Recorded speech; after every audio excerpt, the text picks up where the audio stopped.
Okay, today we're going to make a very simple dish, kimchi jjigae. You know, as you guys may know, that kimchi is Korean, and whenever the kimchi gets old, people look for ways to use it up. And one of the best ways to use up old kimchi is kimchi jjigae. It's very simple, and I'm going to show you how to do it. All right, got a pan here. We're going to put a little bit of oil in there. We don't need a whole lot. And we've got a half of an onion that's sliced up into nice long strips. And we're just going to soften this up a little bit. We're not going to brown it, just going to soften it up.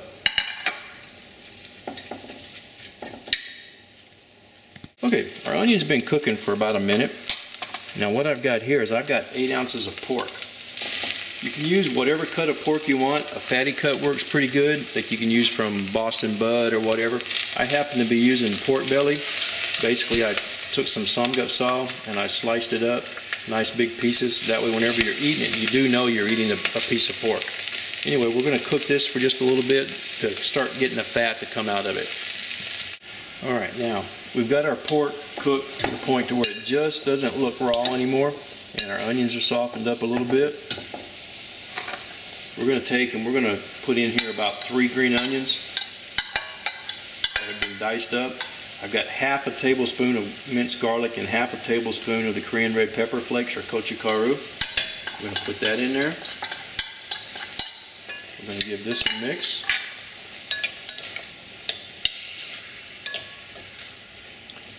We're going to put our old kimchi in here. This is 4 cups with the juice. I've diced this up this morning. And then we're going to put in a 1/4 cup of the kimchi juice that came out of the jar. We're going to put that in there. We're going to give us a good mix. I've stirred this up and it's coming to a boil. And you could cook this just like this for about 10 minutes and serve it, but I like to cook it a little longer. And because I'm going to be cooking it longer, it's going to get dry. It's going to dry out. It'll run out of juice. What I have here is I have some beef stock, and this is homemade beef stock. I'll put a link up to show you how I do this. I'm going to put a little bit of this in here, just enough to keep it covered. And then what I'll do is I'll just keep coming by adding this beef stock as the liquid cooks out. And I'm going to cook this for about an hour. That'll help soften that kimchi up really good. Okay, this has been cooking for about half an hour now. I've added some stock once, and as you can see, it's cooking down. You got to keep stirring it once in a while, that way it doesn't stick to the bottom of the pan and burn. We don't want that. I'm going to put a little bit more stock in here. Not too much more, because I'm probably not going to cook this too much longer. It's almost done. And I got people telling me it's time to eat. Alright, this is basically done. What we're going to turn this heat down to low. Move our stock out of the way. Move this little pot out of the way. Move this over. And what I'm going to do is I'm going to show you how we're going to serve this. Make it look a little more traditional. We're just basically going to fill this up.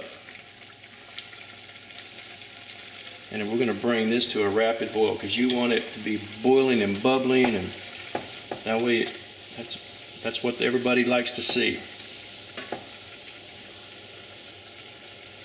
Put a little more in here. Yeah, we need some more of this juice. There we go. And we're going to bring this to a rapid boil. Alright, as you can see, it is really boiling and going to town. Now I've got some green onion here that we've cut into slivers, and we're just going to put that on there, and that's just strictly for presentation because it looks pretty. But anyway, we'll take this to the table and we'll put it on the table with it bubbling and carrying on, and it'll be good to go. Hope you enjoy it.